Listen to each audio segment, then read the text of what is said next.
Today, we're cracking open the pages of a pretty controversial book from back in 2001.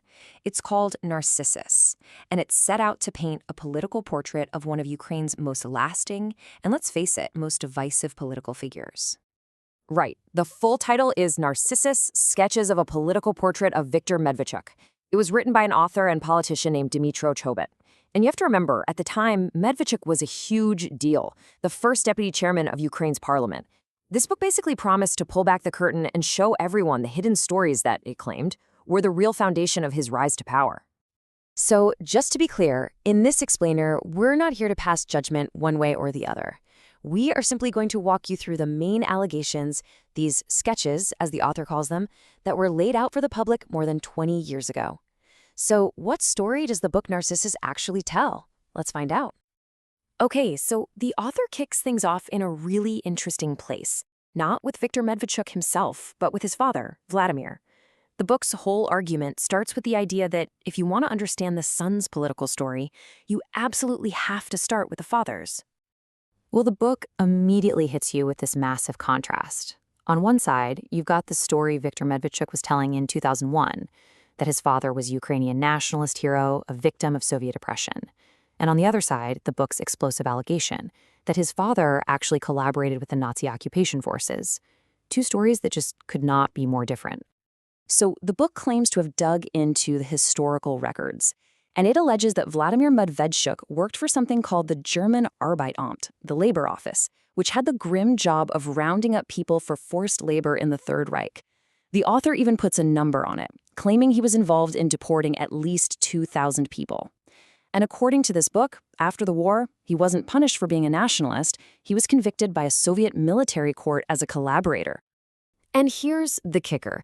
The author uses Ukrainian law to try and poke a hole in Medvedchuk's story.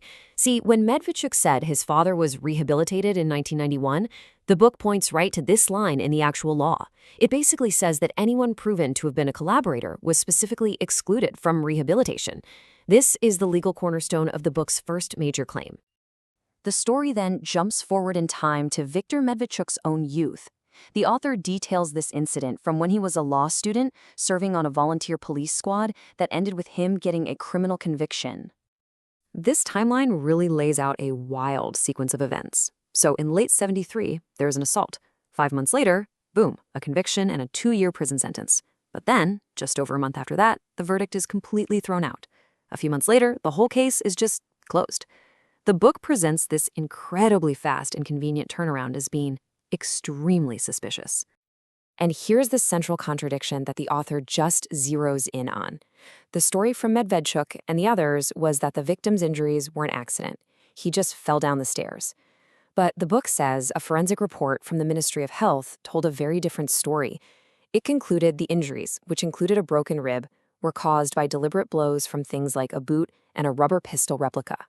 66 days, that's it. That was the total time Viktor Medvedchuk actually spent in custody, between the day he was convicted and sentenced to 2 years and the day that verdict was overturned.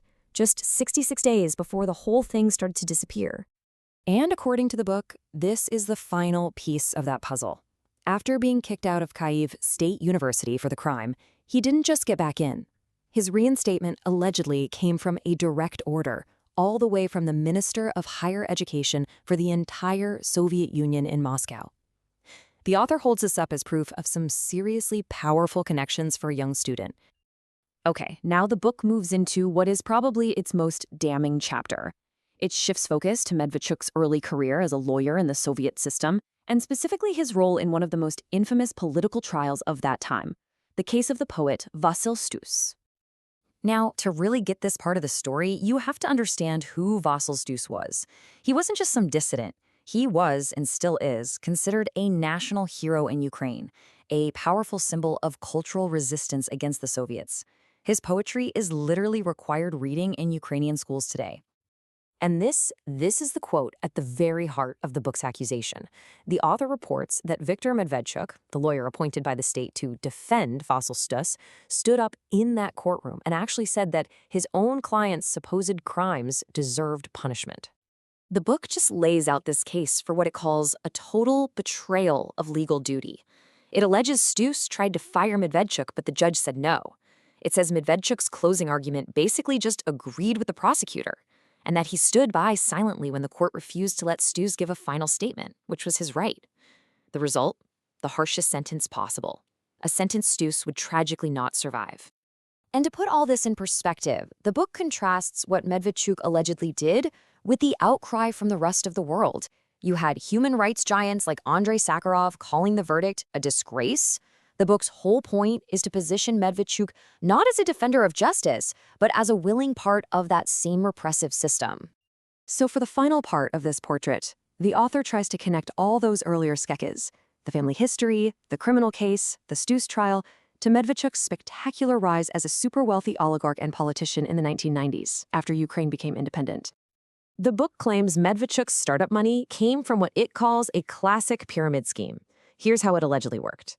A fund called Ometa sold shares to thousands of regular people, took in all their cash, and then announced, sorry, no dividends. This made the shares worthless. Then, the owners supposedly swooped in and bought back all the shares for pennies, leaving them with all the initial capital. By 1999, according to the book, this was Viktor Medvedchuk's official, declared annual income. Almost 6 million Ukrainian hryvnia. To give you some perspective, the author points out that his income for that 1 year was more than the entire yearly budget for the office of the President of Ukraine at the time. It just shows the incredible scale of the wealth he had built up. So, after taking us through these different chapters of Medvedchuk's life, the author pulls all the threads together to present his final and deeply critical portrait of the man. And here they are, the 4 main pillars of the book's argument. It paints the picture of a politician whose family story, it claims, was twisted for political advantage, whose criminal record as a young man just vanished, thanks to some powerful friends, whose legal career saw him helping convict a national hero, and whose political power was built on a massive fortune that the book argues was acquired under very shady circumstances. And that, in a nutshell, is the portrait painted by the book Narcissus. It was an explosive account back then, and it's still a key text if you're trying to understand Medvedchuk's long and very complicated career. The book ultimately leaves us with a big question, and so we'll leave it with you. How much should a story like this one, as told by one author, define how we see a political leader?